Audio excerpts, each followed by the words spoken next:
Hello guys, I hope you all are good. So today our topic is how to change password in Imvu mobile.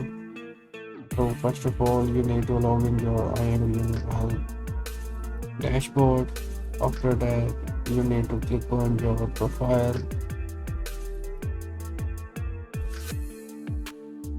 Then you need to go on settings.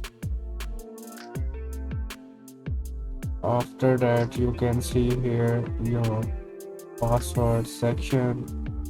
Click on that, change password. Then you need to put your current password to change your Imvu account password. So then you need to write your new password and again confirm your new password and then click on change password. So this is how you can change your Imvu account password.